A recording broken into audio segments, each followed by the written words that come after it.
Hello ladies and gentlemen, Omnisensei is back with part 5 of the series. What if I ISEKAID into Naruto with World of Warcraft system before the first Shinobi War? If you are enjoying this amazing series and want to see more, don't forget to hit that like button, subscribe to the channel, and smash that notification bell to be updated when I upload the next part. Without further ado, let's dive into it.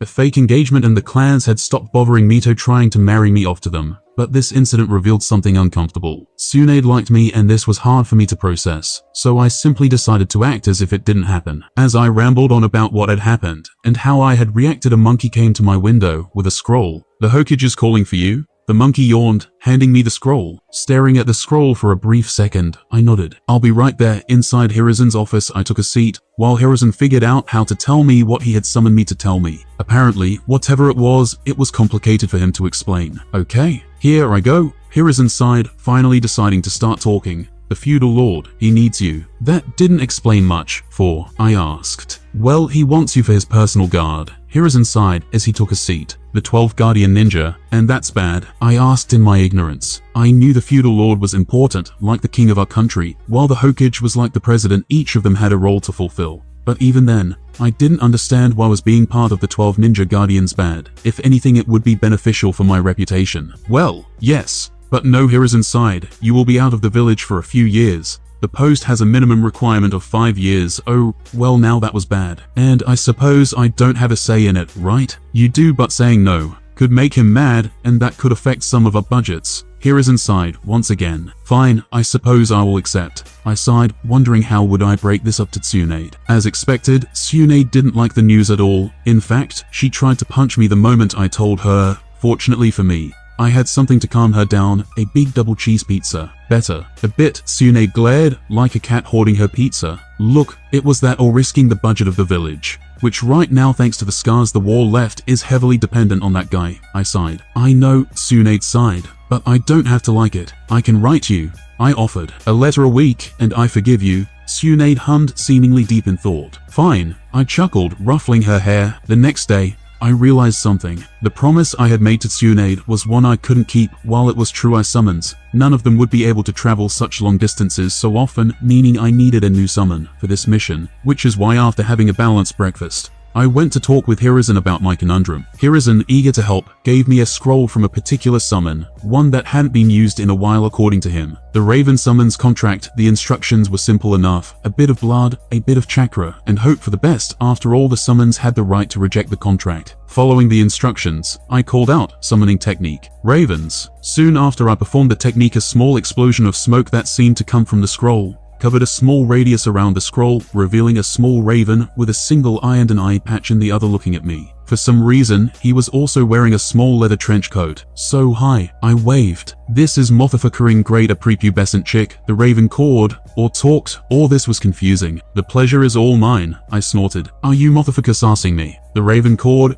glaring at me with his only eye. "I am." I chuckled. "Huh, I like you." The raven chuckled. "So now what?" I asked. "Now," the raven began, pulling a scroll out of nowhere. "You sign here, and here, and here, and we are done doing just that." I asked, "So I can now summon you guys with no problems?" "Yes, but don't you fucking dare to summon me on a Sunday." The raven cawed. "Also, please start adding corn to your shopping list. Lots of it." "Corn, neat. Okay." I nodded with a chuckle. "What's your name?" "Nick Raveninkis." With that said, he disappeared with a poof of smoke. Tsunade Senju POV Raiden was once again leaving, and it made me sad. He had just gotten out of the war, and the stupid Fire Lord requests for him to be part of his guard. At least this was a low-risk job, and I would see him in a few years. "Don't be sad, my little sapling." Mito smiled, giving me a kiss. "That kid is hard to kill. I doubt anyone will target him." "I'm not worried about that." I rolled my eyes. "I am worried our friendship will strain over time with the distance." I was afraid that with time, we would grow distant. He was my friend, and I wanted that to stay like that. "I doubt it," Grandma assured me. "Now go and have fun with him before he leaves the village. You will have plenty of time to sulk in later once he leaves." "I don't sulk." I pouted,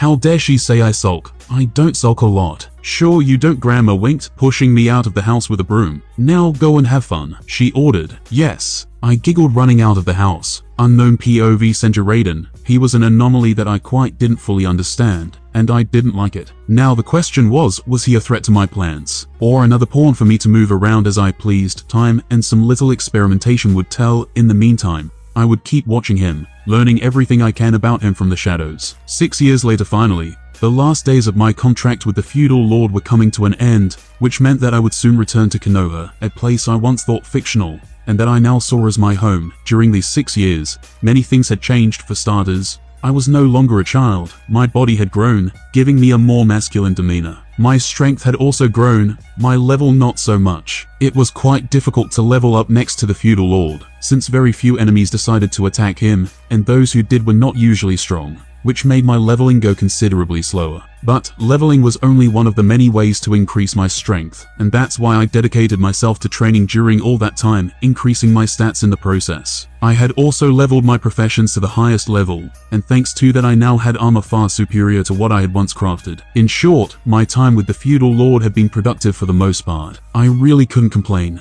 The only bad thing about this mission was that it was boring, full of silence, and this sometimes made me remember everything I had done. The silence was not good. The memories of those I had killed without hesitation, they overwhelmed me when I had no way to shut them up. The weekly letters with Tsunade helped, but they were not the same. Sometimes I wondered how I could feel nothing, and at the same time feel remorse for my actions. The whole situation was so inconsistent it didn't make sense. But that was the funny thing, wasn't it? After all, the madness never made any sense. Changing the subject, apart from my internal conflicts, everything else was fine. The feudal lord was quite decent, breaking my preconceived expectations of him. When I first arrived 6 years ago, Tadari Hideori, also known as the feudal lord, was a kind old man who loved to play board games with me and his son Toyotomi Hideori every Sunday. Toyotomi Hideori was, for lack of a better word, very innocent. Even though he was only 2 years younger than me, his vision of the world was rosy, and his uncomplicated life had made him blind to the situation outside his privileged bubble. But apart from all that, the young man was a good person, who would suffer from manipulation for the rest of his life, unlike his father, who despite not being a shinobi, was quite perceptive. But despite his painful innocence, Toyotomi Hideori was my friend. Not a friend I could tell anything to,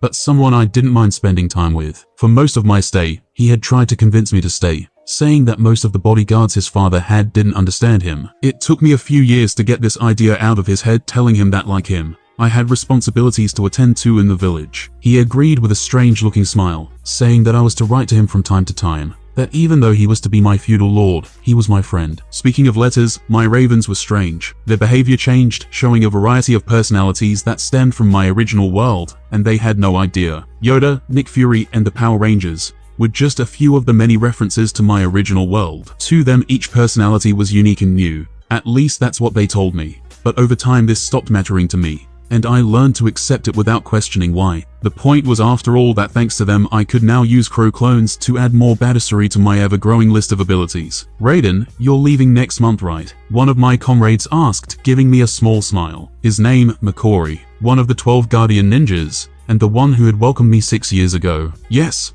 I already got what I wanted. With a smile, I pointed to the particular ninja sash hanging from my waist, a proof I had belonged to the order. Ha ha ha, I'm going to miss you. Makori laughed, resuming his path to the kitchen. The 12 guardians were powerful and at the same time, weak. It was strange, but something I didn't particularly care much for. With a sigh, I walked to my room to continue my packing, happy that I would soon be out of this prison, that I would soon be at the barbecue Tsunade was going to invite me to, in celebration of my return to the village. Danzo POV Mission Report Summary. Raiden 1 year, no incidents. The feudal lord and his family traveled all over Konoha, beyond bandit attacks, nothing out of the ordinary, except maybe a presence. I constantly feel I am being watched. Will report back once I find more answers. 2 year, no incidents and nothing worth mentioning. The feeling I once had of being observed stopped after a while. In precaution, I had set my ravens to scout the area 24/7, one can never be too careful. 3 year, once again nothing. As you can see on my monthly reports, my ravens also found nothing.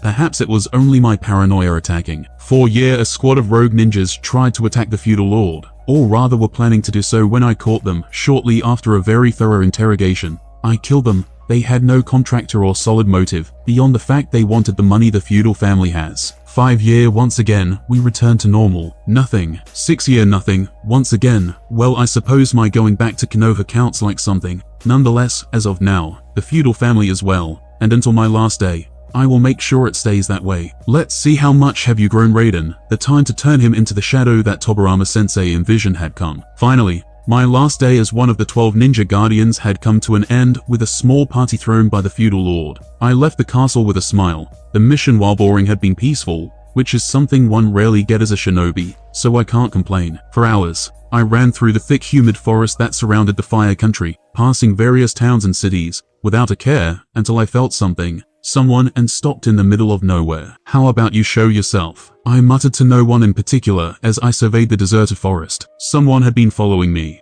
and his or her intent to kill me was vibrating. Intriguing, a voice echoed through the forest, sending an unnerving feeling down my spine. Whoever it was, it had to die. That thing told me you were special. And you are. No one has felt me before. Good to know. I will make sure to get a name after I capture you, I said as I noticed a tree in front of me was bleeding. Human blood full of living chakra. The blood that was bleeding out of the tree gradually took on a human shape, as a man wearing a black mask appeared out of the blood. I have no name, for I don't need a name, but the name of my target, so call me your executioner. Blood infused with chakra, a bloodline most likely, and one that I had never seen before, not even in the anime. Cute. But no, I said. I love when they struggle, the man said, almost moaning the words out, showing that perversely, he was taking sexual pleasure in the act of killing. I will kill you, and then whoever sent you. I sighed as I looked up at the freak in front of me. I hope the money they offered you was worth it. My eyes glittered with intent. He, flickering out of sight, appearing behind me. Speed, average. Turning around, I blocked his untimely strike and kicked him in the face, and immediately noticed something was wrong. The impact resulted in more blood than it should have with the amount of strength I was putting behind my attack. Something was wrong. Bloody rain. The man moaned as the blood my kick had poured rained on me,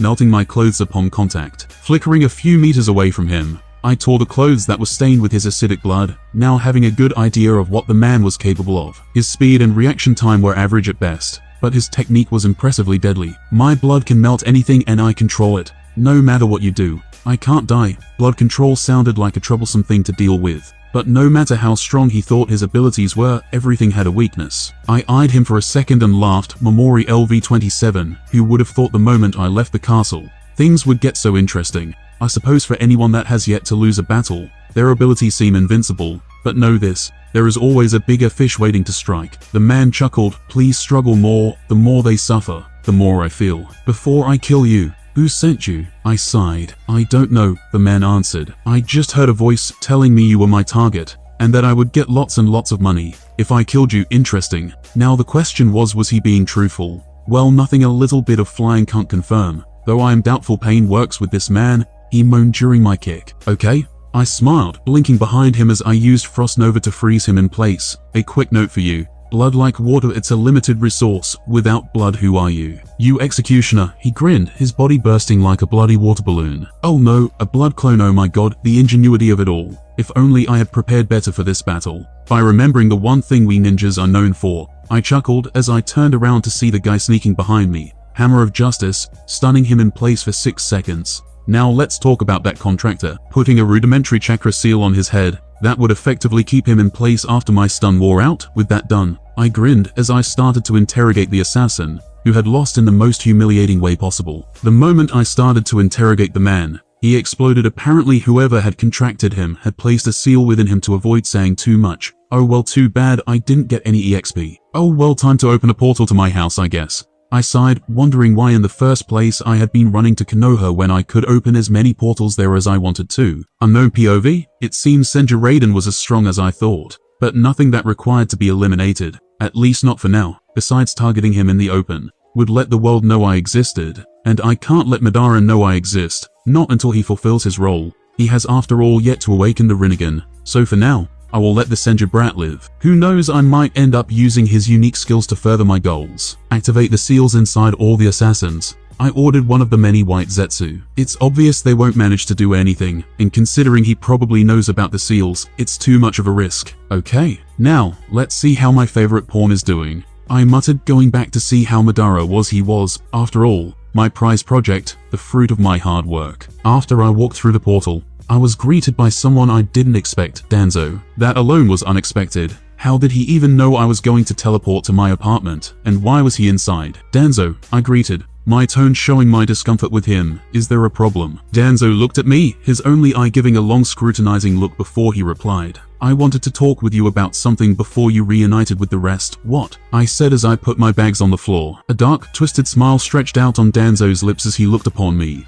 What do you think of the leaf? What did I think about the leaf? Why ask that question now? Something was wrong. I think it's my home, I answered. Yes, Danzo nodded, seemingly satisfied with my answer. And every home needs a foundation, does it not? A foundation? Why did everything with Danzo have to be a fucking riddle? Danzo, I just fought with a moaning weirdo that exploded upon being captured. Please go to the point. I see, Danzo nodded. The reason I am here is that I wanted to ask for your support, you see. Soon I shall be creating a new force that will serve Konoha from the shadows, an organization that will keep the Konoha safe, and I want you to be part of it, in a way. An organization that sounds familiar, almost like Sai, so Danzo was responsible for that. Elaborate. Konoha is suffering under Hiruzen's rule. He is soft to permitting, and the roots that have kept our village in place are rotting. Danzo began. I know I can't become the Hokage. He represents the light, so instead, I will become the shadow.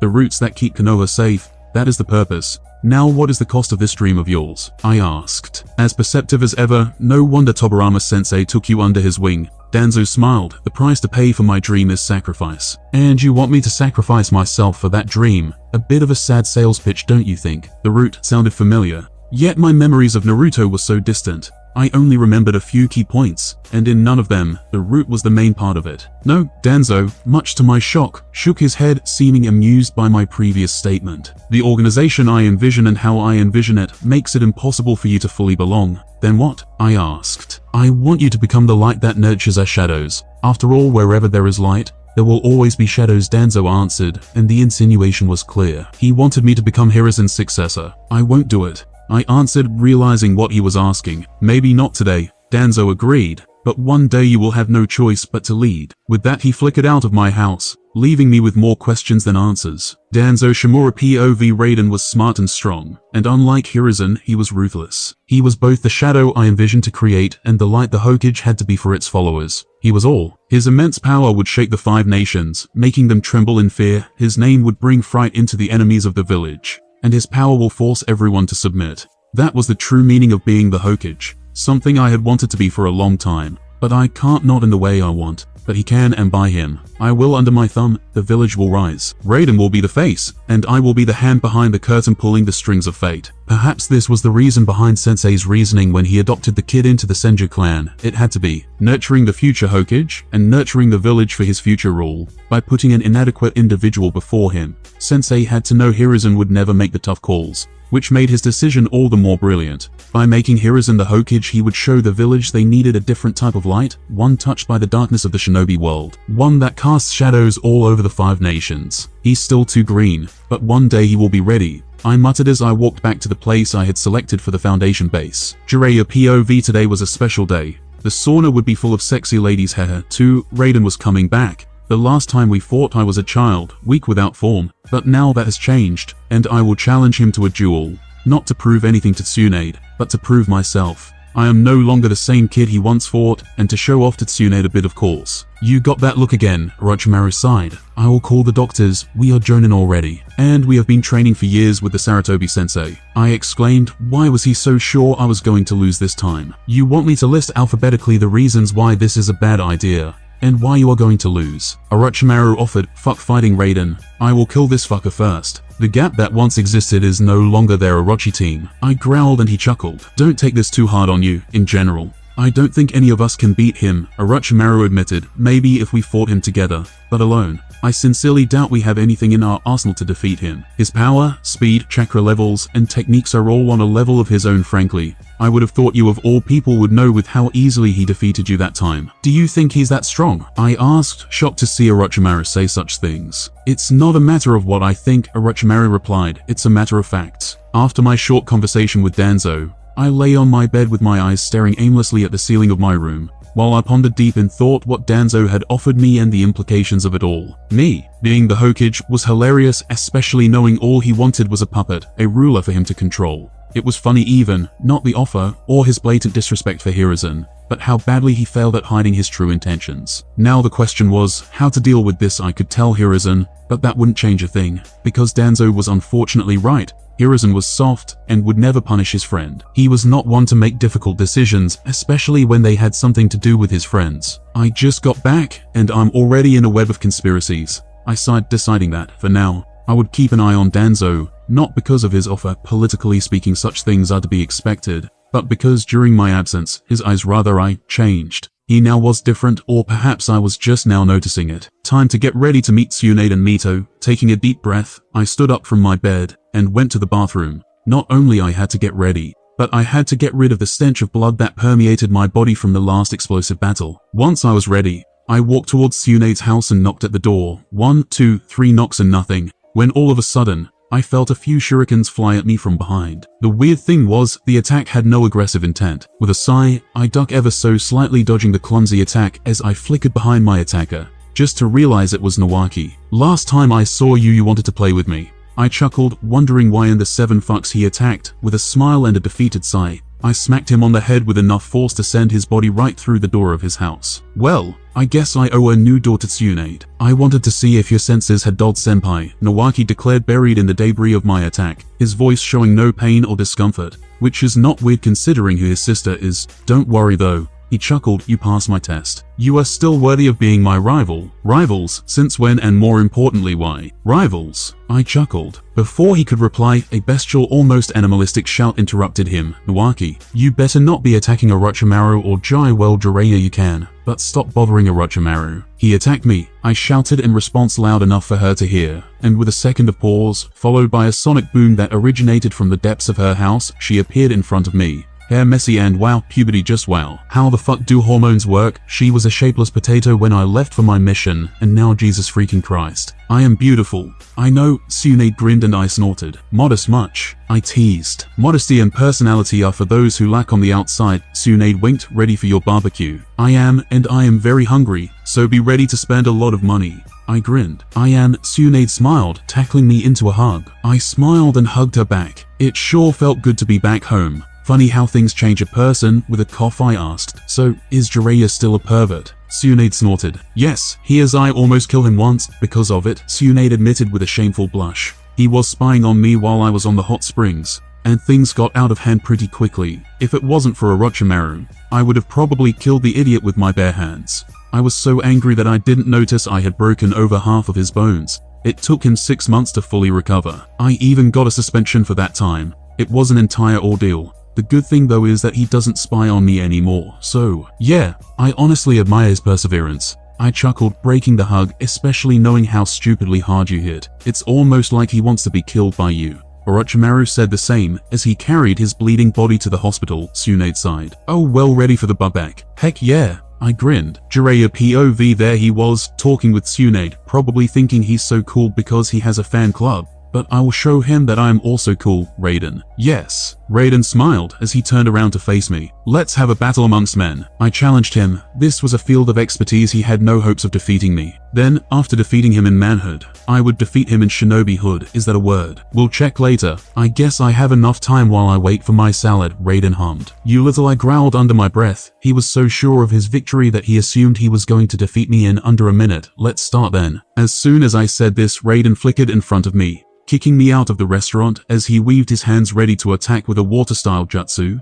But before he continued, I shouted, that is not how we men fight. I'm not sure I follow, Raiden said, narrowing his eyes at me. This is not a shinobi battle. That will come after our delicious meal. I grinned, a devilishly handsome grin if I do say so myself. A battle amongst men is this. I grinned once again, this time taking a drawing from my coat of a beautiful naked woman. Only a true man can do something like this. I somehow feel dirtier than when I got to the village, Raiden sighed, looking at the drawing. You pervert. Tsunade growled in the back as Orochimaru sighed. Do you give up? Do you declare me the winner of this battle? I cackled in mad blissful delight. Raiden had no way to defeat me in this realm.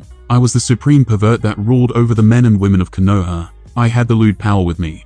Well, I can beat you, but not sure how everyone will react to that, Raiden chuckled, and I froze. He was confident. Not he had to be bluffing. He wasn't a pervert. If he was, my pervert radar would have caught it up. How exactly? Hiruzen-sensei, who was bleeding from his nose at how detailed my drawing was, asked. Raiden. Tsunade sighed, nodding with approval. Defeat this pervert on his own game. Tsunade was supporting him. Foolish woman, I was a god within this reality. Okay, Raiden sighed, weaving some hand signs. Summon. Succubus. As soon as those words left his mouth, a beautiful, almost naked demonic entity appeared. Her thickness, her breasts KO. Blood spitting everywhere. I lay on the ground as the sweet world of darkness embraced me. I cried, not because Raiden defeated me once again, but because he had shown me the meaning of perfection in its purest form. Raiden POV. It seemed that summoning my Succubi was a bad idea. I not only knocked out Jiraiya, but Hiruzen. The sheer amount of blood they had lost was ridiculous. And yet, that was the least of my problems for Tsunade, Mito, and Hiruzen's wife, who he had married while I was away, Buwako, were angry at me. You told me to defeat him. I sighed as Tsunade and the rest of the females in the party fumed at me. I know what I said, but this is have you know. Have I wa yuo? No Tsunade, I have not fucked my summon. That would be disgusting on many levels, and morally questionable. I mean, she follows my commands to the letter, so I am pretty sure no consent would be real. I sighed. What purpose would such summon have? Buwako exclaimed. She can charm individuals under a genjutsu that attacks the most primal instincts we have, I answered. Interesting. Orochimaru, who was unaffected by my summon, smiled. A summon that traps enemies under the carnal desires. It's brilliant. Whatever it is, unsummon her. Tsunade was not so on board with my Succubi. Sure, I shrugged, doing as I was told. After taking Jiraiya and Hiruzen to the hospital for the abnormal amount of blood they had lost, the welcome home party continued with Tsunade, Mito, and Buwako, making me promise not to use that summon ever again unless it was absolutely necessary. A bit of an overreaction if you ask me, but it is what it is. Besides, I don't really use my Succubi in battle. My other demons have better battle use in this world. After the party ended, I walked home with Tsunade talking about a fake engagement and things around that subject until eventually we arrived at the Senju district, a lone deserted place once full of life. With a smile, I bid my goodbyes and walked home to find Orochimaru standing in front of my house with a rather conflicted look on his face. Raiden, Orochimaru greeted, his tone distant more so than ever. Any reason why you are staring at my house? I asked, inwardly reminding myself that in the future he would become a monster for the sake of power and knowledge. How do you do it? Orochimaru eventually asked, breaking the silence. Do what? I asked. Break the barriers this world has set on us, Orochimaru said. At every turn, you prove things that we thought impossible are possible indeed, and yet, no one but you does it, and the reason why you are different eludes me. No answer I give you will satisfy you, I replied. Orochimaru chuckled. I thought as much, thanks for your time. With that said, Orochimaru walked past me without saying a word. And as he walked past me, a dark thought formed within my very self. What if I killed him? What if I killed him before he became a monster? And if I did, would that truly be justice? After all, what is to say this world is the same I saw on TV? For now, I would wait and see. Killing him just for the sake of avoiding such fate was a hasty decision at best. For all I knew, my very being in this universe could have very well created a butterfly effect, changing the very course of history as I know it. And if the future I knew remained the same, then I would kill him. After all, the pseudo-immortality he will so proudly acquire in the future means nothing to me. The next morning, I woke up to be summoned by the Hokage, who wanted to talk with me about something. That something was the founding of a new force within the left, the root. Hiruzen wanted me to be part of it, at least for a while, an offer which I strongly refused. Working for Danzo was a hard no. The guy wasn't bad, but his complex of God was too much for me to handle. Hiruzen was not exactly happy with my decision, but I quickly reminded him I had the right to refuse transfers, a right that was there thanks to the first Hokage. I thought you and Danzo were friends. Hiruzen sighed, finally accepting my choice. Friends is a strong word. I would see we are acquaintances, and I am risking it. I replied, just when did he assume I was friends with his self-proclaimed rival? The root could use your guidance, Hiruzen said, and I sighed. Hiruzen, I won't join. I don't like the Anbu, and I sure as hell won't like the darker or edgier version of it. I sighed. Fair enough, Hiruzen sighed, finally relenting from his stupid idea. I also won't be going back to active duty anytime soon, I stated. I spent 6 years servicing the feudal lord, and I need some time off. Kiharu, who had entered the room just there, growled. A shinobi must always be ready to do as he is told. Easy for you to say. All you do is sit on your ass and tell others what to do. I shot back, walking out of the office, not wanting to hear her replies. Kiharu POV, I didn't like Raiden. He was arrogant and overconfident, and didn't respect my authority as one of the council members. And if I had it my way, I would have his head under the ground. But somehow, the brat I didn't like had the support of not only Hiruzen but Danzo, two polar opposites supporting him. The two most influential shinobi of the Leaf supported him, and not only that, but he had managed to befriend the feudal lord, making him virtually untouchable. I still remember the day Danzo came to us a few years ago. Talk with Danzo flashback. As I waited for the reports of how the situation we had put Raiden in was working out, Hamura entered the room, his face broken in wounds. Worried, I rushed to him only to find Danzo standing right behind him. Before I could question what happened, Danzo kicked me in the face, breaking my nose, as he chastised us. You really thought I was going to allow such a thing to happen? Holding my nose in pain, I raged. What is the meaning of this, Danzo? Raiden is a resource the village can't afford to lose. Danzo cursed loud enough for me to hear. His unique set of skills make him ever more valuable, important, and reliable than the tailed beasts. And yet you two idiots decided to alienate him, shun him from the village. He is a brat, and the reason Tobirama is dead. I snapped, just to find a kunai lodged in my stomach, the pain shutting me up. He is irreplaceable, at least until we confirm whether or not his abilities are inheritable. But you two are not, Danzo growled. If you two ever cross Raiden again, I will ensure a tragic accident during a mission, so behave or I will put you two in a permanent timeout. He threatened, his eyes promising every word he had just said. Back to present the dark with Danzo and the light with Hiruzen, and the in-between with the feudal lord. He has political protection from every single angle, from an orphan to the most precious possession of the leaf. How life makes turns. Weeks had passed since my welcome back party, where I had been forced to promise not to use the succubus, unless it was necessary. Good, I guess. It didn't matter unless I was fighting Hiruzen or Jiraiya. There was no point in summoning my succubus. After that, I returned to my daily activities, this time with Tsunade going on missions with me, and her time. At first I was reluctant. I mean, it was no secret Jiraiya hated me. But then he didn't. My reputation with him jumped from neutral to paragon during the welcome back party. He was now sure I was the chosen one to lead the perverts of the nation, whatever that meant. Not that I wanted to find out. Orochimaru, on the other hand, was distant more so than ever. Perhaps it was already too late for him. Perhaps I would be forced to kill him. I really didn't know how to stop his change, or what exactly triggered it. So all I could do was see and wait and kill him if destiny doesn't change. Missions were simple enough. Not much to do in times of peace. Escorting some rich people to meet other rich people, killing bandit clans, killing missing ninjas, and stuff along those lines. And during these missions, Tsunade flirted with me, and I honestly didn't know how to react. She was a minor, and in mind, I was an adult. But here my pre-Shinobi rules didn't matter. But for me they did. It was quite a conundrum because I liked her, she was a nice girl which I liked spending my time with. But beyond that, it felt wrong to do more. Maybe I was hanging up on stupid stuff that didn't matter. But that's how I was raised before all of this. You don't like me, do you? Tsunade sighed, a sad sigh at that. No, it's not that, I replied, all too hasty. You swing the other way, Tsunade gasped. No, I do not. Swing that way, I chuckled. Then I am lost, Tsunade sighed. Look, I kinda feel I am too young to be in a relationship, I elaborated. But I am open to trying later on. So, if you are still interested in, let's say, 2 years, then I promise you I will take you out on a date. Too young to date, but old enough to kill. You are a weird mix between a civilian and a shinobi, Tsunade chuckled. Okay, pretty boy. Why not? I waited until now, she winked. Oh, no wonder you are the master. The chosen one, you have shown me the way to a woman's heart. Jiraiya, who had been hiding in a tree, declared, bowing in respect in front of me.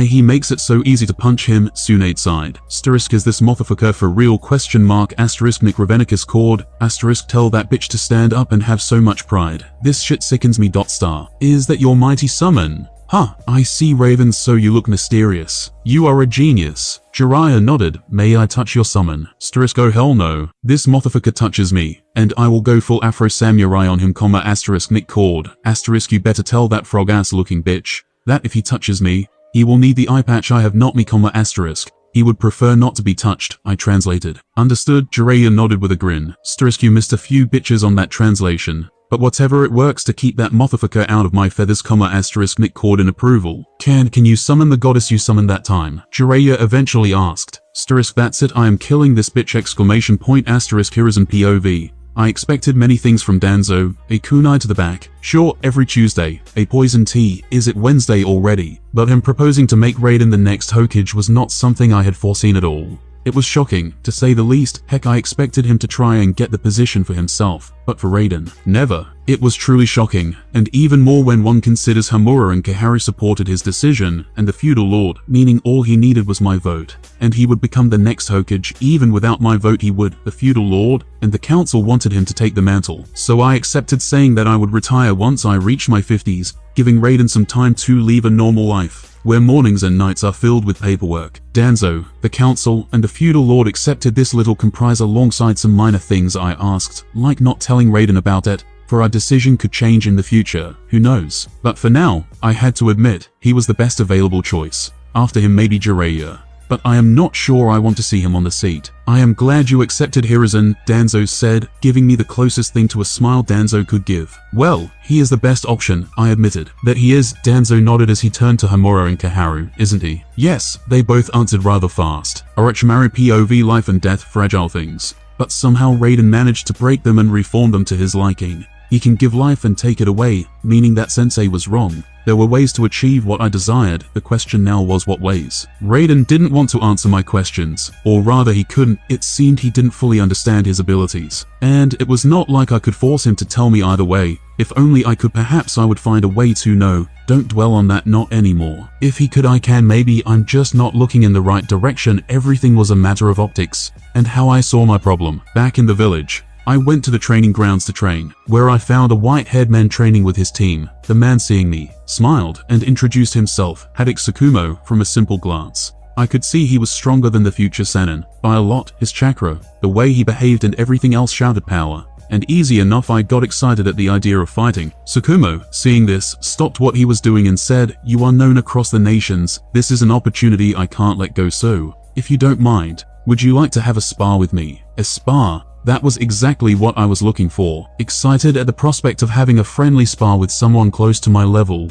I eagerly agreed, clearing the training ground from any other shinobi, so as to not inadvertently hurt them. We got into position, with Tsunade and her team on the edges of the training ground alongside Tsukumo's team, who were all excited about what was about to happen. The White Fang of Konoha versus the Walking Calamity of the Leaf. Tsunade, taking the role of the presenter, shouted, "Begin." Tsunade had barely finished her sentence when I instantly charged at my foe flickering in front of him. The latter had already been in a defensive stance, which allowed him a sliver of time to parry my attack. Taking a few steps back, Tsukumo blocked my next two blows as well, before attempting to counter with a fireball technique, which failed when I silenced his cast with one of my interrupts as I pushed him with a kick. Bracing in on another stable defensive stance, Tsukumo exhaled, as I continued with my assault, delivering a horizontal kick that the older ninja parried with his elbow. The block threw me off balance, and Tsukumo intended to take advantage of that. Tsukumo advanced trying to take advantage of my broken balance, but was taken aback by the speed with which I had recovered my balance. It wasn't the first time someone had broken my balance. So with that done, I was instantly back on him with a flicker, delivering a barrage of powerful fists, each set even stronger than the last. Using my monk skills to push him back, the Hattic was quickly becoming overwhelmed by my unique style of Taijutsu, and had begun a slow retreat backward under the onslaught of my incoming blows. "You know, I haven't had this much fun in a while," I said with a smirk. Tsukumo didn't respond. Instead, he opted to bring his chakra saber into the battle, cutting the ground in an attempt to slice me. "Too bad you are going to lose," he declared. Bold words for someone within slam distance, I replied, slamming my chakra-powered fist into his stomach. Spitting blood, Tsukumo began losing major momentum, and now he could hardly attack at all. He had no time to find an opening, so I would give him one to end this once and for all. So letting myself wide open after an attack, I waited for Tsukumo to take the bait, who sadly did. And as he took the opening I had given him, I twirled around, planting another punch to his stomach, making Tsukumo double over, gasping in pain. His eyes met mine for a second, just before I landed another slam to the back of his neck, knocking him out. "The winner is Raiden," Tsunade happily announced as I proceeded to heal the Hattic. The battle had been fun, but short. Perhaps I was stronger than I thought I was. The news of my battle with Tsukumo spread over the village like gossip in a small town, and soon people were talking about me. Some said I humiliated Tsukumo, others that a battle was legendary, and would echo through the ages. Personally, I didn't think it was much of a battle. Sure, he lasted more than many, but my intention was not to kill him. Had I gone for the kill, he would have died during the first minute of a fight. I suppose I was being too harsh on him. He was an assassination specialist, not a frontliner like myself. "Raiden," that voiced Danzo. "To what do I owe the pleasure?" I sighed, not really in the mood for Danzo and his schemes. "I have talked with Hiruzen about our little plan." "Our little plan?" That sounded like I had a part in it, which is not true. "Let me guess, you are going to tell me what happened." I humored him. He accepted. At this, I almost choked. "What?" I almost screamed. How could Hiruzen pick me to be the next Hokage? Was I a bad choice? He doesn't want you to know, in case a better candidate appears. But so far you are to be the next Hokage of the Hidden Leaf, Danzo declared. "In the meantime, I will make sure your fame grows and expands across the 5 nations." That's why when the time to take the hat comes, Hiruzen won't have an option but to stand down. What if I don't want to be the Hokage? I asked. You care about the village, more so than most. Would you let Hiruzen destroy it? Danzo asked. No, I replied. Then I have nothing to worry about, your name Hokage. With that said, Danzo flickered out of sight, leaving me with a sense of heaviness settling in. Tsukumo Haddock POV defeated in under 3 minutes. Well, ain't that shameful for me. So much for the White Fang of Konoha, though I can hardly blame me. The kid danced around me like a fox about to kill a mouse, and his jutsus were on a level of his own. The one he used to forcibly cancel my jutsu was a unique ability that, if used right, could end a battle quite easily. Well, I guess this means I have to train, I declared with a chuckle. It had been a while since I lost. Maybe it was time to up my training quite a few notches. The Flying Thunder God, a very unique jutsu that worked by interchanging the chakra commands of a summoning jutsu, in theory. For that to work,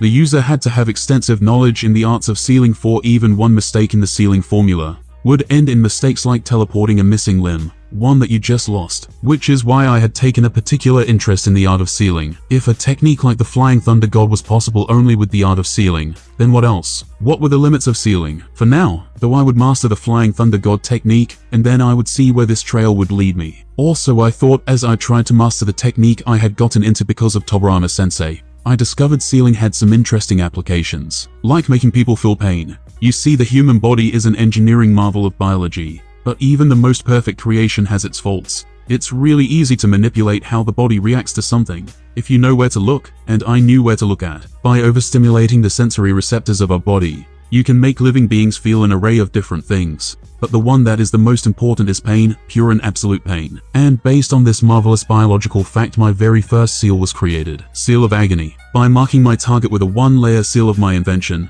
I amplify the already present pain in my target by multiplying the existing pain by a few hundredfold. Imagine the pain of a stubbed toe multiplied by 1,000. Exactly. When used right, this technique could end fights after a single attack. The pain of a punch could become the meaning of agony to someone. And that was just the first seal of a few I created, basing them on the formula of my first one. The second one was the Seal of Blindness. As the name suggests, it leaves the target blind for as long as the seal is in place, by altering the nerves around the eye, effectively blinding them. Seal of Balance. This was a tricky one because of the part of the human body it was targeting, but in the end, I managed to make it work. I made it so it would affect the inner ear of the human body, effectively fucking with the human equilibrium. These 3 seals were incredibly useful, because in reality, no matter how strong a ninja was, he was still a human, meaning that no matter how strong they were, everyone had the same factory defects, even me. I might not know how to use the Flying Thunder God technique yet, but I am getting there. I grinned as I continued to experiment with my seals. Danzo POV. To ensure Raiden's descent into a world of darkness masked by light, I had to make some preparations. Raiden was like a blank canvas waiting to be made a work of art by my hand, a unique piece with a tale of blood and glory. But right now, he was too green. I had to guide him, to push him into the path Tobirama Sensei had drawn for him. But to do that I had to be careful. Raiden was a smart shinobi, and if I came too strong he would see right through my plans. But what I lacked in power I had in intelligence. I knew that the best way to drag a shinobi into the darkness of this world was to drown their light, and he had many. Soon, you will see the world like I do, Raiden, and when that day comes, Konoha will undisputedly be the village that rules the world, I declared with determination. A Raikage POV. Senju Raiden, the Undead Calamity, or the Walking Calamity, so many monikers, yet so young. His power already made many trembles. I had first-hand seen what the kid was able to do. Entire graveyards were filled with his victims. At first, I wanted to kidnap him to breed his unique set of skills into my village. But after a few attempts, it was more than clear that it was an impossible mission. So, I decided to change my approach. Misume, your mission is simple. You will go to Konoha and play for a civilian girl.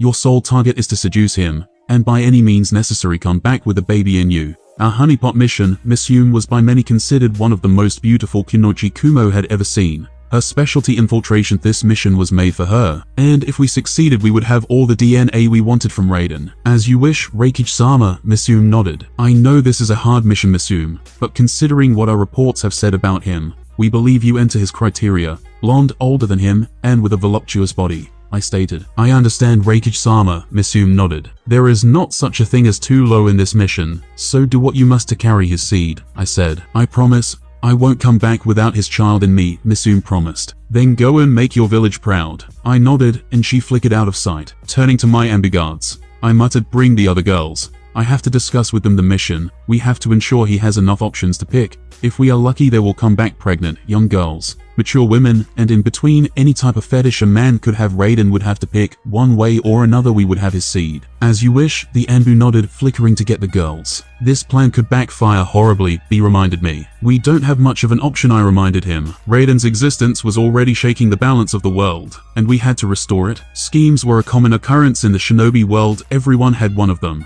Which is why it came as no surprise when a few dozen females started to hit on me. Why did I consider this a scheme? Well, they were from Kumo. On their reputation tabs they hated me, but on the outside, they were all over me. What was Kumo's plan? Probably to get a child of mine. With this painfully obvious scheme brewing within the walls of Konoha, I informed Hiruzen of the situation, who told me not to do anything. Because if I killed them, Kumo would use that as an excuse to demand retribution and possibly break the peace treaty. Do nothing. Sometimes I wonder if Danzo is right and Hiruzen is a terrible leader. I mean, I understand his point, I do. But to let enemy shinobi roam free within the village out of fear of starting another war was deplorably sad and disappointing. So with Hiruzen's magnificent plan of doing nothing, I went to Danzo, who thank God had a plan. Look, I am not against beautiful women throwing themselves at me. It's exhilarating to a primal degree. But when those women are on a mission to milk me, quite literally, and they were paid to do so, well, it stops being exhilarating and starts being creepy. Especially when you consider the selection of women Kumo sent, from mature women Arca MILFs to children barely above 10.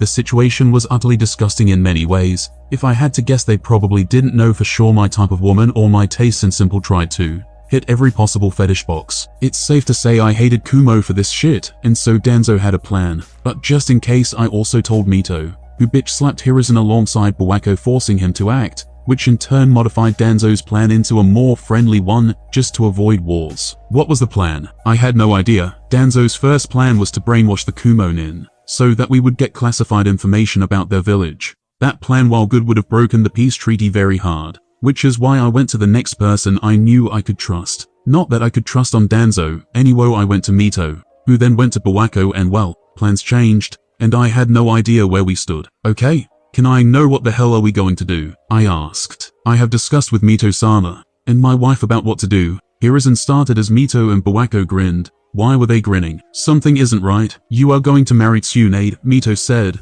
and which in turn made me choke on my saliva like a dying dog. Are you, and forgive me for this, but are you fucking out of your mind? I exclaimed. I'm 15 years old. Tsunade is 15 years old. The moment they find out you are married, they will have no other option but to go back to their village. It is as simple as that, Buwako stated in a cold tone. Relax, Hiruzen chuckled, his cheeks still red from the bitch slapping he had received before this conversation. It will be a fake marriage. Well, that made it a bit better. Okay, a fake marriage that no one but the ones present here will know it's fake, Danzo added. For the entire village and the outside world, it will be real, and that made it worse. Can I just round them up and take them to Kumo? I offered. No, the moment you deliver them, the Reikage will kill them and blame their deaths on you, Hiruzen stated. The only way we can avoid such thing is by marrying you to someone. How the fucking exactly will that avoid that development? I was having a meltdown. Their plan so far made no sense. Because we will invite the Reikage and the other cage to the village, Mito grinned. By inviting them, we will not only ensure they get the message you are not available, but that we know they are sending horse to breed with you, Buwako added. Fuck me, I sighed. Wait till your wedding night, Mito smirked, and I groaned. Nick Ravenicus POV. First there was Ronald, then this motherfucker, and both had to marry young. What the fuck is wrong with the world? Why can't people marry at an acceptable age? I suppose humans don't follow the old raven ways that state a raven can only marry after their 18th birthday. The world crazy is, save our new master, we must road accord. Can you fucking call like a normal bird? You copyright infringing motherfucker. I called back. Suck my dick you must, for a bitch you are. Yes, road accord back in a challenging way. The fuck did you just say? I called back at him, ready to fight. Offended you are. Shit, I don't give road accord back. That's it. I am ending your speech therapy needing bitch. I called, jumping at him. Raiden Senja POV. Well,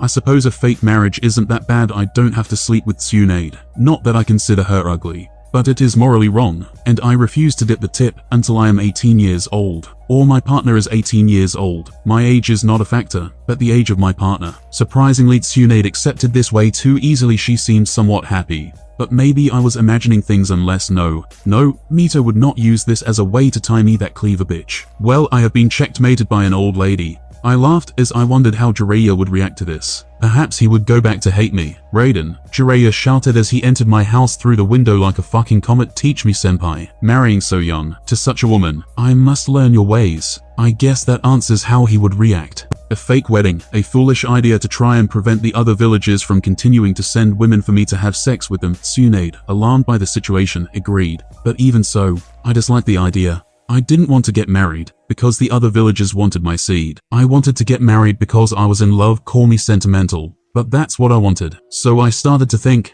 there had to be another way to avoid this whole situation. But no matter how much I thought, I could not get a clean escape. The wedding, although insane, was the only plan that would not result in war. I am fucked, I chuckled. Perhaps I was overreacting. I mean, after all, this was a fake wedding, a tool to keep the other villagers at bay. Raiden, we have to go buy your Mansuki. Jiraiya, who now I couldn't shake off, shouted. Since the day I summoned that succubus, his entire demeanor changed, and I don't like it. Heck, my reputation with him is better than my reputation with Tsunade. I think he wants me to teach him how to summon my succubus. Disgusting. I'm coming, I replied tiredly. I didn't know what I was complaining about. I liked Tsunade, and although her age bothered me, the only thing I had to do was wait until I felt comfortable. It's not like the rules of my previous world applied here. Although morally I would feel filthy, regardless of all that, I would wait until we were both older before trying anything, and even then, I would wait to see if she loved me, and if I loved her, she deserved that. When I reached the front door of my house, I noticed that Jiraiya was not alone. Orochimaru was accompanying him. I was forced to come. Orochimaru, noticing that I was looking at him with confusion, answered the question I had in my head. Letting out a soft chuckle,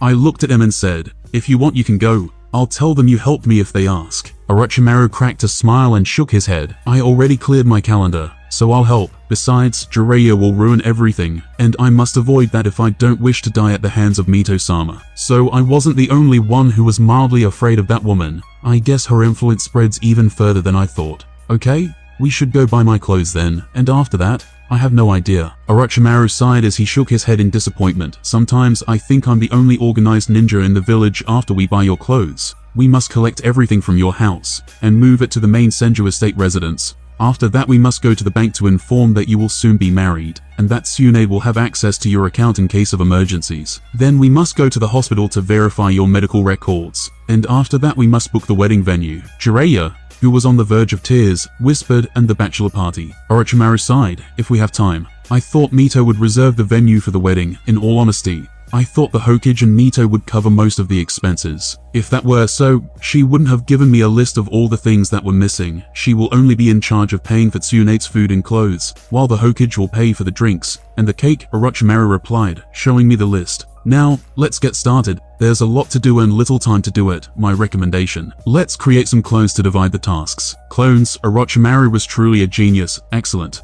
I nodded my head and created 10 clones, while Orochimaru and Jiraiya did the same. You 5, visit all the brothels and report back to me which one is the best. My senpai deserves only the best. Jiraiya, who was in his perverted mode, ordered 5 of his clones, while the orders dissipated because of nosebleeds. Orochimaru sighed. Okay, you and I will do everything apparently. Which works for me. Jiraiya, he's kind of slow when it comes to anything outside of the female body. Hey, Jiraiya exclaimed, insulted by Orochimaru's comment. You just sent 5 clones on what I assume is a masturbatory mission. No matter what you say, your reality is inescapable, Orochimaru replied as he distributed the tasks between my clones and his. I'll ignore the term used for that mission. I smiled awkwardly. Now let's get this over with. Unlike you, I'm acting like the best man. Raiden deserves the best pair of boobs in Konoha for his bachelor party, and I'm going to get them for him, Jiraiya declared. I never expect anything from him, and yet he still manages to disappoint me, Orochimaru sighed. A third Raikage POV. Konoha had acted quickly and cunningly. Noticing that we had sent women after Raiden, they decided to marry him off, which would make our plans almost impossible to form for several reasons, but the main one was they had invited me and every other Kage in the 5 nations to the wedding. This was a message from Konoha, a very clear message that said, we know what you are doing. Stop or face the consequences. Clever, really clever. Prepare a convoy. We are going to Konoha. As you wish, B replied, rushing off to organize a trip. MK second Tsuchikage POV right bracket Konoha inviting the Rock to a wedding. This was intriguing and infuriating, but for the moment we were at peace, and peace, though fictitious, required repulsive acts, like attending their wedding or sending a gift. Seeing as I hated Konoha with all my might, a gift it was. Sent the brat some money, and be done with it. I ordered one of my ninjas. Jinjutsu Hazuki second Mizukage POV. The boy who had survived me was getting married. How time flies by. Good for him, but fuck him. Tell Konoha to fuck off. I'm not going to the wedding of the boy who made a fool of me. Sources say New is sending money, one of my Ambu informed me. Oh hell no, I will not be outdone by that cheap mummy ripoff. Sent the brat twice as much as New sent. I ordered. After days of preparation, the day of the wedding had arrived. Of all the cage invited, only the Reikage had come, and with his arrival, the dozens of women he had sent stopped their mission, showing that Mito's plan was working. The wedding, though fake, had been advertised as a huge event throughout Konoha. All the clans had been invited, making it the biggest event of the current era, at least for Konoha. Wish me luck, I sighed looking at my best men, Kagami, Orochimaru, and Jiraiya. You don't need luck, Jiraiya grinned. He was surprisingly happy considering I was marrying his crush. I have prepared you for a life full of boobs. By showing you the best boobs of Konoha during your bachelor's party. You showed him the boobs of all the strippers in Konoha, Orochimaru sighed, rolling his eyes in annoyance. Meh, one of them had to be the best, Jiraiya shrugged, disturbingly wiggling his eyebrows. Statistically that makes no sense. But I have learned to ignore your stupidity, Orochimaru cracked a smile. Fuck you, Jiraiya smirked. See what I have to deal with. Orochimaru sighed, ignoring the fuming pervert. Meh, I'd seen worse. I chuckled, hers was worse at times. You mean sensei? Yes, I am aware, Orochimaru nodded. I am still here, Jiraiya shouted. We are aware, ignoring you is surprisingly hard. You are like a son of stupidity, impossible to avoid, Orochimaru sighed. This is fun and all, but I am getting married. And you two fighting is only delaying the last preparations, I reminded them. Fine, I will kick your ass later, Orochi teen, Jiraiya grinned. Sorry, you said something. Orochimaru tilted his head, pretending he had not heard a word of what Jiraiya had said. At times like this, I wonder when the normal portion of my life became hanging out with Orochimaru, the creepiest Naruto character, and Jiraiya, the most perverted one. I miss the days when a normal day was reading a book or playing some games. Before you two start fighting, let's finish the preparation, shall we? Fine, Jiraiya nodded, his eyes on Orochimaru, who simply nodded at my request. Tsunade POV. When Grandma Mito said I was going to marry Raiden, I assumed she was saying when I was older. I was wrong, though in her defense this wedding was to protect Raiden from the halls of the other nations. But even then, Grandma Mito said to take advantage of this situation to win his heart once and for all. I liked Raiden. I liked him a lot. But did I love him? Maybe, I wasn't sure. Love is a very complex emotion, but what I did know was that I liked him. So maybe Grandma Mito was onto something. Maybe this was my chance to see if what I felt was more than a childish crush. Are you ready? Grandma Mito asked. I am, I nodded, giving her a nervous smile. I remember the day I married your grandpa. Grandma Mito smiled. He was so strong, and yet so innocent. You should have seen him. The god of Shinobi, looking like a lost puppy. It was kinder endearing seeing such a strong man, so lost in the battlefield we women reign supreme. But how did you know if you loved him? I asked, my fingers fidgeting. Darling, love is built. I didn't love your grandpa before I married him. I hardly knew the man, but with time that powerful puppy invaded my heart. Grandma Mito smiled. At least you like Raiden both as a person and as a man. That's 50% of what you need to build love, the rest. Experiences. So you're saying love at first sight doesn't exist? I asked. At this, Grandma started to laugh. Oh no, that doesn't exist. Maybe infatuation at first sight. But love. Love is built like a house. It can be strong or weak. It all depends on the materials and foundation you use to build that love. I like him a lot, in all honesty. He is the only man in the village I find attracting, and he's also my best friend. I chuckled. I guess I'm halfway through, like you said. Don't rush things. You will know the moment you fall in love, and that day priorities will switch for the both of you. Grandma Mito smiled. Now let's do your makeup. A third Reikage POV. Raiden. I had seen what the brat had done, but never seen the brat himself, and as the reports said, he was strong to strong. His power already reached that of the cage, and while I had no doubts I could take him on, I knew it would be no easy task. Immorality, the power to raise the dead, and various bloodlines within him. It was no surprise he survived the Mizukage. The brat was built to last. Too bad we couldn't farm his genes before this stupid wedding. I suppose it was naive thought to think he would fall for such a trick, but it was worth a shot. I have confirmed our monetary gift to be above all of the other gifts the other cage sent. B informed me. Why was I interested in such information? Well, in peace times this was a power move. The bigger the gift, the more power the village was showing, and Kumo was not about to be outdone by anyone. Good, keep checking just in case we have to add some extra money to the gift. I ordered him. It was no secret Mu and Jinjutsu were trying to outdo each other and me. so I would stay vigilant, because even though they were not here, their representatives had clear orders to not let the others outdone their villages. As you wish, B nodded, walking over to the gift section. Reikage, that voice, Hiruzen Sarutobi.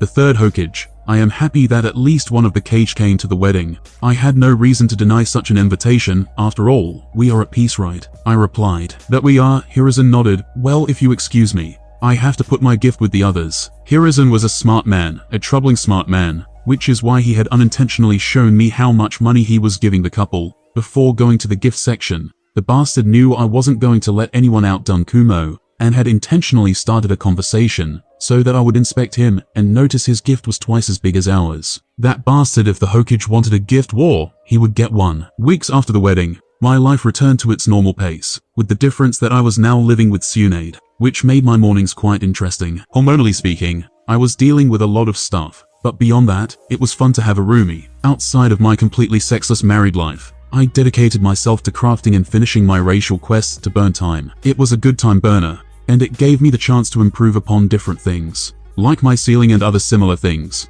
like how I had discovered sealing and inscription could be mixed. I had yet to find a practical use for this, but at least I knew you could mix the two. As for crafting, well, I had finally crafted a gun, bringing the very first gun into the Shinobi world, which was, in short, a very powerful weapon, with infinite ammunition with explosive power. It made my gun one of, if not the most versatile weapons in the Shinobi world of today, that is. Now the hard part was to adjust my fighting style, so that I could use the gun without hurting my power. After some deliberation, I concluded that I would use the guns as I used shurikens and kunes only in long-distance situations. Raiden, or should I call you honey? Tsunade, who was loving the teasing material the marriage had given her, greeted me as she entered my workshop. Me, who was by this point immune to her shenanigans, shrugged. I am cool with whatever. It's no fun when you don't give a reaction, Tsunade pouted, sitting on one of the chairs of my study. I adapt, that's my thing, I said as I continued working on my ceiling. So wanna train? I knew it, I suppose. I sighed, closing the scroll I was working on. Today,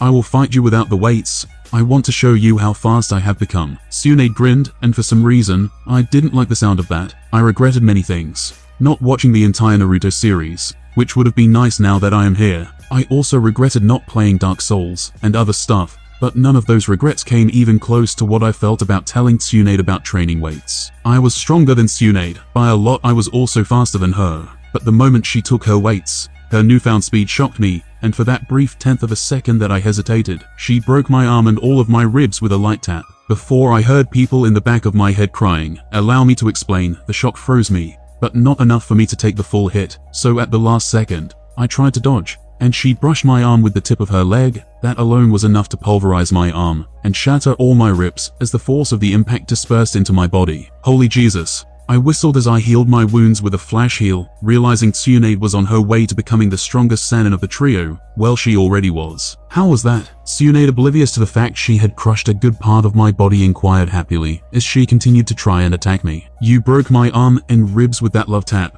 I chuckled as I dodged the onslaught of attacks she was unleashing upon me. Never again I would let her hit me again. I did, but you barely flinched, Tsunade muttered. Of course. I didn't react. I have exploded myself multiple times, and have lost limbs during battle. Breaking a few bones is a spa day for me. I can handle pain quite well. I winked, flickering behind her, delivering a spinning kick to her side. Tsunade, in pain from my attack, chuckled. I suppose I need to work on that too then. It would be beneficial. I nodded. I'm not gonna win, am I? Tsunade sighed. Nope, I grinned playfully. Well, honey, let me break a bone or two before dinner. Tsunade giggled, dashing towards me. Foolish little girl. That love tap was more than enough to mark in my head the unshakable fact that I had to dodge or redirect her attacks, never tank them unless. Grinning with curiosity, I cast all my armor buff spells, bone armor, devotion aura, iron fur, and others to increase my natural defenses. Let me take it. And I did, and this time, I felt nothing. I am fucked, am I? Tsunade chuckled nervously. Yep, I grinned, continuing our sparring match. Black Zetsu POV piece was slowing down my plans, and it was time to act so with the connection to Mother Madara had.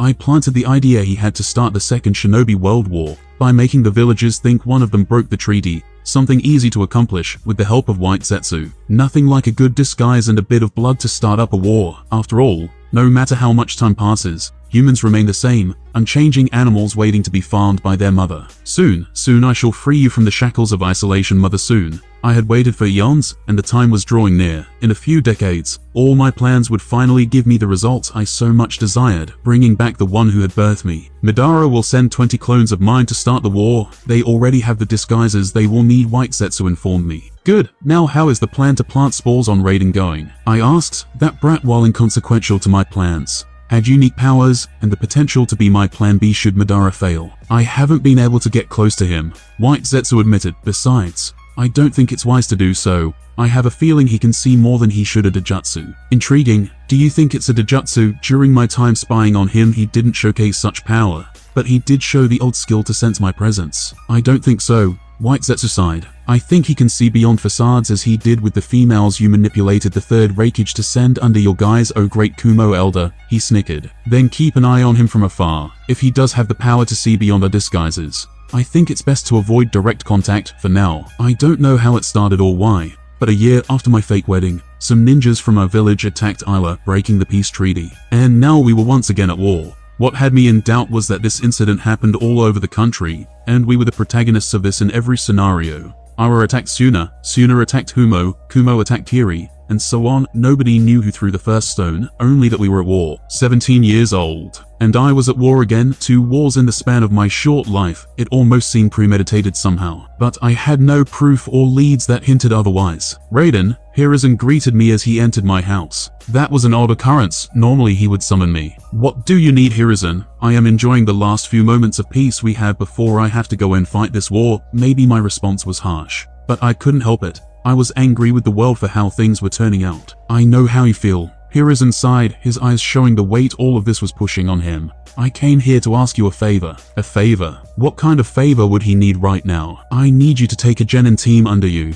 Hiruzen said, Senju Nawaki, Uchiha Fugaku, and Might Die. Are you out of your mind? I practically hissed. I am a frontliner. My field of expertise will put them in danger. I know, but I also know you are the only one able to protect this team. I see, he wanted me to keep the only other descendant of Hashirama safe. A few years ago, I offered you something to protect the kids that Konoha shoves into the battlefield. And what did you do? Nothing. I growled at his face. Had you helped me get the materials and the money, Genin would have had a better chance of survival. But like always, you did nothing. Was Danzo right? I was starting to think he was. I know, I should have focused on that. But I didn't, Hiruzen admitted, his tone sad and full of regret. I will take the team. I sighed. If I rejected this, Sune would hate me forever, and so would Nawaki. How old are the rest anyway? I know Nawaki is 12, but the rest. Uchiha Fugaku is 10, he is similar to you, a prodigy. Then there is Maito Dai, he is 14 years old, and is also the dead last of his class for 5 years in a row. He repeated the graduation exam multiple times and in the end, managed to graduate only using Taijutsu. But even on that, his skills are below the average. Hiruzen answered, giving me their files. I will need a month at least off the field to give them some basic training. I informed him. I will give you the time you need, Hiruzen said. Very well. I will go and see them in person. I sighed. They are at the academy, waiting for you. Old bastard. He knew I was going to accept the Professor my ass. More like the manipulator. In the Shinobi world, everything could be enumerated. For example, in the data book I had the following scores. Ninjutsu equals 5/5, Taijutsu equals 5/5, Jinjutsu equals 4.5/5, Intelligence equals 5/5, Strength equals 5/5, Speed equals 5/5, Stamina equals 5/5, Hand Seal equals 5/5. Those were my Shinobi scores, according to the Konoha data book, and they gave me a score of 39.5 out of 40. Now these scores were, well, it was best if you didn't rely on them, but they gave you a general idea of what you are dealing with, and how strong someone is in general. Might Die Genin - 14 years old. Ninjutsu equals 0/5, Taijutsu equals 1/5, Jinjutsu equals 0/5, Intelligence equals 1/5, Strength equals 1/5, Speed equals 1/5, Stamina equals 1.5/5, Hand Seal equals 0/5, Maito Dai. Total score equals 5.5 out of 40. Uchiha Fugaku Genin - 10 years old. Ninjutsu equals 3/5, Taijutsu equals 3/5, Jinjutsu equals 2/5, Intelligence equals 2/5, Strength equals 2/5, Speed equals 2/5, Stamina equals equals 2/5, hand seal equals 3.5/5, Uchiha Fugaku total score equals 17.5 out of 40. Senju Nawaki Genin - 12 years old. Ninjutsu equals 2/5, Taijutsu equals 3/5, Jinjutsu equals 1/5, intelligence equals 1/5, strength equals 3/5, speed equals 2.5/5, stamina equals 3/5, hand seal equals 2/5, Senju Nawaki total score equals 17.5 out of 40. Might die, it almost sounded like Guy Sensei. Maybe he will father the green beast of the leaf. Alright, time to meet my Genin team, yeah. I was not excited. As I approached my Genin team, I could see Fugaku arguing with Nawaki, while Dai tried to cheer them up. With youthful stuff, yeah. He is the father of Guy. Hello brats, my name is Dash. Before I could finish, Fugaku interrupted me. Senju Raiden, the undead calamity of the leaf, you are well known across the nations. It is a pleasure to be under your care. Fugaku bowed. I didn't know I had Uchiha admirers. Nai-san. Nawaki grinned, trying to hug me, but only received a kick to the face in return. I am not your family on the battlefield. I am your sensei, and your direct superior. On the field you will call me sensei. Is that clear? I asked, and he nodded. A pleasure to meet you. Dai smiled, giving me a firm handshake. I know I am not the best at anything, but fear not, I will try my absolute best to help in every way I can, for I don't give up. So count on me, okay? Yeah, he is Guy's father, alright. Now, how about you introduce yourselves to me? Like this, my name is Raiden, my favorite food is pizza, I love to read, and I hate wasps. My dream is to stop wars and live a long, boring but peaceful life. Training children was a complicated thing, especially with a team like mine. Nawaki had a god complex, thinking himself unable to die. Fugaku was too proud to accept he was outmatched, and Dai was too optimistic, which made their personalities clash when it came to training. But with effort and some beatings, I managed to nail down the basics that Tobirama had once taught me on them. Now my problem was how to prepare them for war. The bases only helped if you had something over them. With nothing above their bases, my team was cannon fodder. They needed power, something special to survive. But what? And this is where it occurred to me, what if I taught them something from my list of skills? My techniques, although coming from World of Warcraft, used chakra, which theoretically indicated that they could be taught, of course. This assumption was based on the supposition that my abilities were not considered by the laws of this universe. But if this was as I thought, and I could teach them something, then I could help them to survive. Now, in this case, the question was, if I could teach them, what would I teach them without putting myself in harm's way? Resurrection and other such techniques were off the table, which still left a wide variety of powers that I could teach my students. Nawaki had the attitude of a paladin, Fugaku that of a rogue, and Dai that of a monk, I think. This is all very good, but don't make plans without knowing if they are going to work. I mused to myself. My whole theory was based on the possible fact that my abilities were not unique to me, which I didn't know yet. Creating a clone, I began to test my theory. My clone would watch me use an ability and help me map the course of my chakra to see how the technique worked internally with my chakra paths. Then, I would try to see how to translate the chakra map my clone and I had created into functional hand signs. Signs I would then teach to my students to see if my plan worked. Now, if this worked and I could teach my students my skills, I had to think very carefully about what I was going to teach them, because while I wanted nothing more than to ensure their survival, I had to consider the consequences of my possible actions. If I taught them too much, they would become Danzo's puppets in the future, or worse, they would be kidnapped by the other villagers, looking for a way to get my powers. Which led me to think perhaps my plan was more harmful than helpful. Although, if I could map my abilities, I could also modify them and teach them weaker but equally useful versions. This would prevent Danzo or others from trying to attack them, and give them a secret weapon to survive. Though out of my 3 students, the only one I had no problem teaching was Nawaki,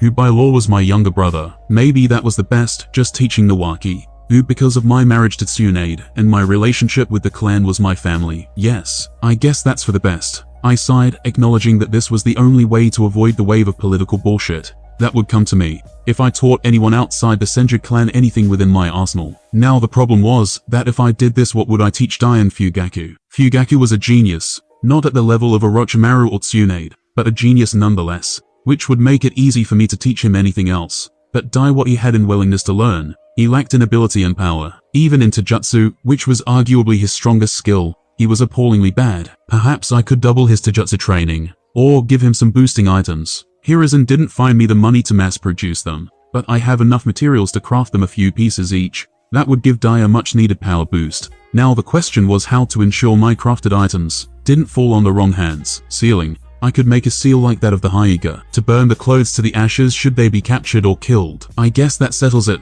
My clone chuckled. We will try to map our abilities, and if it works, We will teach Nawaki some paladin skills. Pretty much what I have planned so far. I nodded, creating a few extra clones. You 3 go work the kids until they pass out. I ordered 3 of my clones. You 5 start mapping our abilities, and as for me, I will start bird boxing. My crafted items might die POV out of all the possible senseis I could have gotten. I got the best of the best, the undead calamity of the leaf. It gives me goosebumps every time I hear his moniker, which is why I was giving my 1,000,000% at every training session we had. I would make him proud, for I knew I was a useless, weak, dead weight on his shoulders, a cripple in the Shinobi world. But no matter how much all of this was true, I was not going to let any of that define me. I was going to do my best, even if my best was the worst of the worst. I would never give up.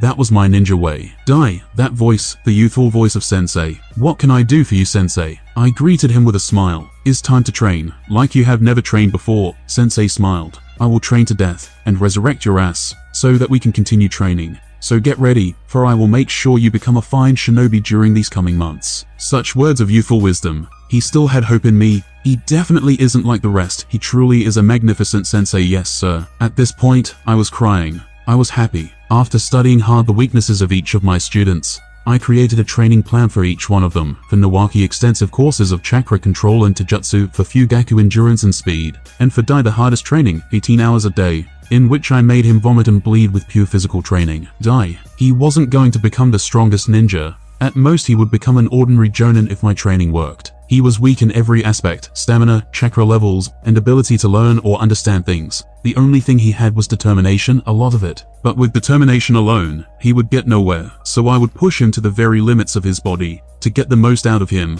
which wasn't very much. Dai, I know I've brought you to the brink of death several times this month. I sighed, sitting down next to him. But this is the only way to make sure you don't die on the battlefield. I hope you understand. Dai looked at me, and with a broad smile said, it's okay. I understand. I didn't excel at anything. I graduated late. I'm the worst of the worst. But even so, you haven't given up on me. So no matter what you put me through, I'll do my best to make you proud of me. I was 3 years older than him. This was very touching and uncomfortable at the same time. Dai, what do you know about the 8 gates of death? I asked him. Perhaps that technique was the only way to make him go beyond the limits of his body.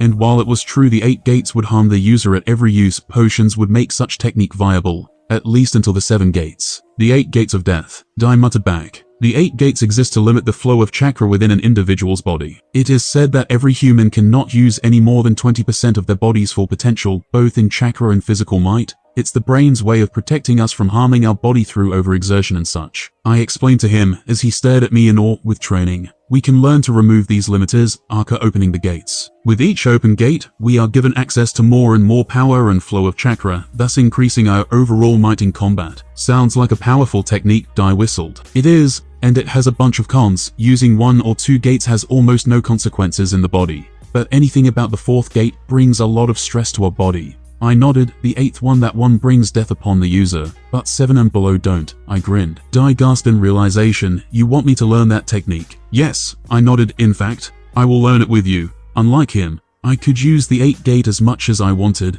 thanks to my soul stone. I will learn a jutsu alongside you. Dai grinned as I nodded. Count me in, sensei. I will not disappoint. Such enthusiasm, his attitude never fails to make me smile. Yes, but know that this technique will make you dependent on some of my support tools, potions, elixirs, and such to ensure he didn't die for overusing the gates in combat. I understand, Dai nodded. Also, this technique is a supplement to your own power. The stronger your base is, the stronger the result of the gates will be, so push yourself harder and harder every day. Only then, this technique would make him a ninja to be feared. Yes, Dai smiled with determination. Then let's meet up tomorrow at Training Ground 3. I need to collect the scroll from the Hokage's office. I smiled, flickering out of the zone. At Hiruzen's office, I found myself face to face with Danzo, who greeted me with a dark smile. Raiden, how is your team going? I sighed. Good, I think I will be able to join the battlefield in a month with them. If Dai learned to open at least 1 out of the 8 gates, that boost would help him a lot. Good, Konoha needs you in the front, not here. But you know Hiruzen, he rarely thinks things through, Danzo said. We can both agree on that. I hissed under my breath, remembering how he had fucked the crafting opportunity I brought to him years ago, with his sick negligence. So, what can I do for you? Danzo inquired. I need the scroll of the 8 gates of death, I answered. You plan to teach that kid that skill, right? Danzo commented. I suppose that would help his unfortunate situation. That's the plan, I nodded. Very well. I don't see why not, Danzo nodded. Handing me the scroll, he knew I was coming for the scroll. That bastard had been keeping an eye on me. Thanks, and by the way, I turned to look at him. If I find any of your puppets spying on me, I will cripple them, so keep them away from me. At this, Danzo laughed. I am not stupid, boy, Danzo smirked. I wouldn't dare to spy on you, the future Hokage of the Leaf. No, that would be bad for our business relationship. The ones I am spying on are your students after all. I have to keep them safe. In other words, he was keeping an eye on them, just in case I taught them anything from my list of secret techniques, so that he could use them. Do what you want with Fugaku and die, for I was not gonna teach them anything from my skills. But leave Nawaki out, lest you want to lose your precious root before it even begins, Danzo. I glared at him. The mere thought of him using Nawaki infuriated me, and if he did, I would kill him. And there it is, the darkness of a true shinobi, the remorseless intent within your eyes to kill me. Should I go against your words? Danzo clapped. You are everything Hiruzen should be. Good. I will do as you command, Yondame Hokage. What the fuck was going on? With the scroll in hand, I began to train and master the technique without teaching Dai anything about the 8 gates technique, as he would first have to double his current strength, so that the first gate wouldn't kill him. In my case, I didn't have to do that. The technique was fairly simple to master. In fact, all you had to do to master it was to have a strong enough physique not to die when using the technique. Of course, the technique needed some training, but if you had a good body, mastering the first 7 gates was an easy task. Now the 8th one, that one was the tricky one. It required perfect control over your body, and years of training to open it. In my case, in less than 2 months I had managed to open 5 out of the 8 gates of death. The 6th, the 7th, and the 8th one was still out of my immediate reach, mostly because I needed more training to master them. But even then, I estimated that in a year or 2 I would have this technique completely mastered. Sensei, Fugaku bowed.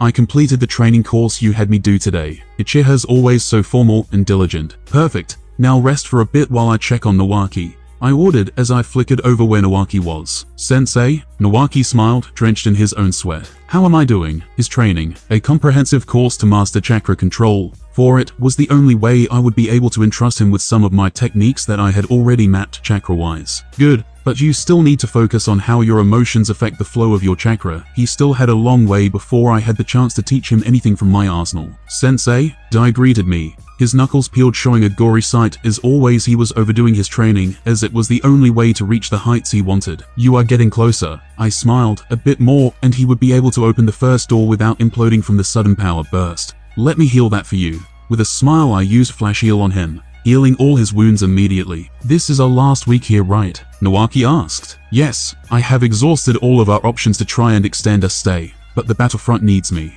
I sighed. But these last few months have been quite good for us. You 3 are far stronger than when I first started teaching you. I can't wait to be in the front helping our forces. Nawaki smiled, and immediately after I slapped him. War is no game, so stop being a glory-seeking idiot. Excitement over such a thing, I suppose, was the naivety of the young. I'm sorry, Nawaki said. There is no glory in war, nor happiness, only survivors and the corpses those left behind. Don't forget that, a never-ending cycle of futility. We do what we must for the sake of belief. Fugaku, who had decided the rest I ordered him to take was optional, said, as I glared at him. I'm resting, Sensei. I assure you, I suppose talking can be considered a way of resting. You are safe for now, Uchiha. As my students talked, I felt a chakra signature approaching a location, one of Danzo's Ambu. Senju Raiden, you and your team have been summoned to the front lines. Exclamation point, exclamation point, exclamation point. Mandatory quest. You have been called to help with the raging war in the elemental nations, defend your home and allies from invasion, while ensuring your survival. Objective: survive the Second Shinobi World War without Konoha being destroyed. You will get plus 7 million EXP,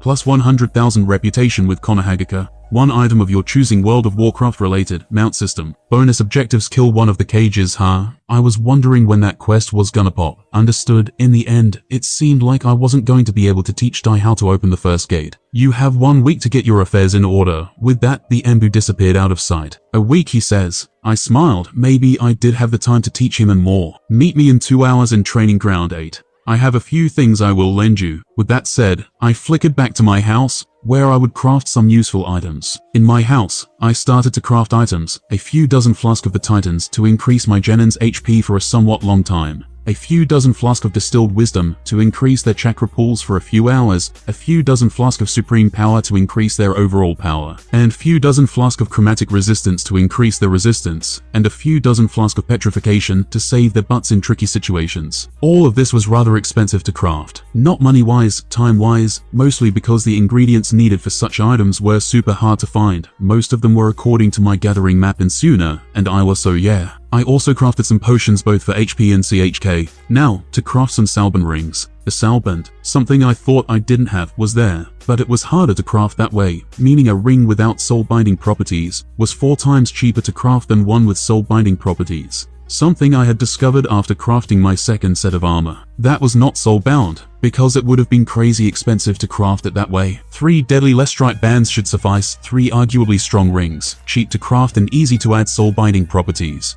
This should suffice to keep the brats safe and above their level power-wise. In power terms, both Nawaki and Fugaku were high-level genins, with Dai being low-level genin. With this they would all get to Chunin levels at the least. For the past 2 weeks, I trained with my team trying to teach them as much as I could before we left to fight the war, giving them the rings I had crafted to ensure that my little pupils would have a better shot at this, at least when I wasn't around. Like every moment of peace in this ever-changing world, the day to go fight for Konoha had arrived, and today I was leaving with my team from Konoha to the command point, when the tactical commander of the Central Attack Division was waiting for us, who would be my superior for the time being. My students were prepared, at least better than I was when I went to my first war, which gave me a little peace of mind about this entire ordeal. My orders upon arrival were clear and quite simple. I was to go to Omegaka to assist the Allied forces battling inside Omegaka. Omegaka was a place, or rather the place, that was being devastated catastrophically by this war, since all the villages had decided to fight within the small country in a way to prevent catastrophic losses. Remember, trust no one. A cynical comment perhaps, and somewhat obvious if you think about it, but I had to tell them, Nawaki and Dai especially, for they needed to engrave in their heads that no one but me was their ally, at least during this war. Don't worry. Dai smiled, as always, showing a cheerful demeanor in the face of everything. Don't worry. How could I not? That was my mission, to worry about them. If they died, I would be the only one to blame for their demise, even though our ages were not so different. They were my students, and as long as that was the case, I would worry about them. Nawaki, stay alert, the enemy could be near. Nawaki with a smile tilted his head, expanding his sensory area. As Fugaku looked around, Sensei, Fugaku said, yes, I asked. This ring you gave me, what happens to it if I die? Fugaku asked, clearly worried that the enemy was going to steal the ring after killing him. Nothing? The ring you all have is special, with a smile. I began to explain vaguely how I had planned this specific scenario. The ring you guys have has a special seal that prevents anyone but you from benefiting. If an enemy were to take them off, say from your corpses, they would go from being a weapon to a cheap piece of jewelry. So don't worry, no enemy will be able to use them. Fugaku sighed with relief. My clan wanted me to die for the ring you had given me if necessary.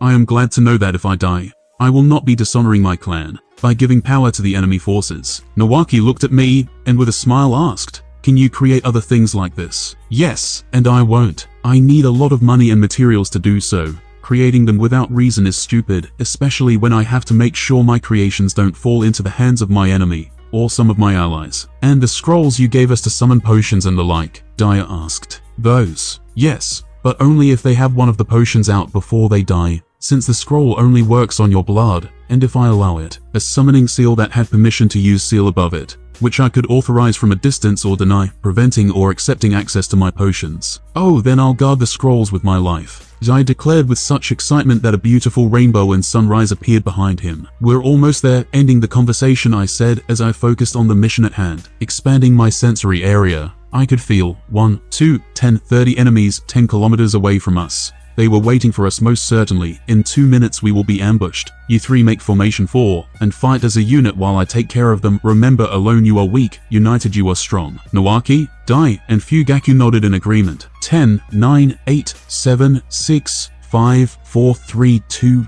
1. Like the alarm of a clock, the shower of shurikens fell upon us. No less than 100 shurikens, I thought, with a sigh. I closed my eyes and sent the barrage of shurikens flying back at them with an air-style jutsu. Then using blink, I moved to the center of the enemy formation as I whispered, Arcane Explosion, with a single use of my Arcane Explosion. 24 of the 30 enemies dropped to the ground dead, their skin scorched by the arcane power of my attack. This is impossible. One of the enemy ninjas who had survived only because he had been too far out of range of my blast cried out in fear, slowly walking back. You flatter me, teleporting behind him using Shadow Step. I whispered as cutting his head off in one swift motion. The last 5 survivors trembled in fear seeing how the ambush was turning out to be, and in a last-minute decision decided to flee. A wise decision, I had to admit, but a little too late to be running, creating 5 clones. I looked at them, the fleeing ninja, with a dull uninterest as my clones pulled a tanto from their backpacks and said, "Death Grip." The attack worked as intended, pulling them towards my clones. Without escape, the last 5 enemy ninja died tasting the edge of my sword. "So, how many you guys killed?" I asked, turning to see my genin team. "How many? We didn't even get to fight." Nawaki protested. "Such power," Fugaku muttered. "Impressive, it took you 20 seconds to kill 30 enemies," Dai added in awe. Soon after that, my poor genins started to throw up.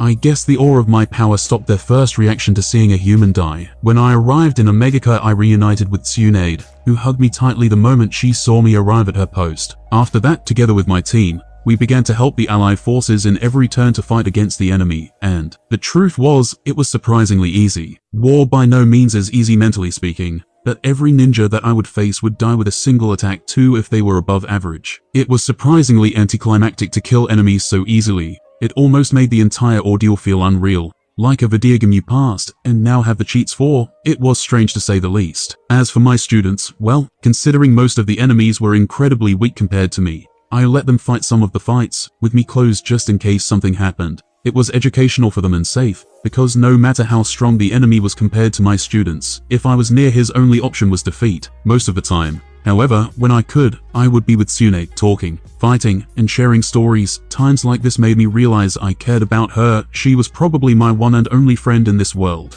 Hiruzen was at one point my friend, but now all I had was her. Perhaps with time I would learn to love her beyond friendship. "Nawaki has grown stronger," Tsunaid said, looking at Nawaki's train. "It was my plan to make him strong, to ensure his survival. After all, his death was one of the many breaking points that drove Tsunaid to her downfall." "When do you think this war will end?" Tsunaid asked, her eyes distant and somewhat tired. "I don't know. It always comes down to resources. As long as the villagers have resources, they will fight even if they are losing," I answered. "After all, war was a bloody business." "Nawaki wants to be Hokage," Tsunaid smiled. "Perhaps he will be able to fulfill Grandpa's dream." "Perhaps," I nodded. "After all, his survival could very well change the entire world." "Raiden Sama." "Sama, since when I get called Sama?" "Yes." I turned around to face the person that was calling me. "Orders from the command post, you are to part west right now," the trembling Chunin informed me. "What are people talking about me that they tremble by just talking to me?" "Very well," I sighed, standing up. As if predicting I was about to call my team, the Chunin stopped me,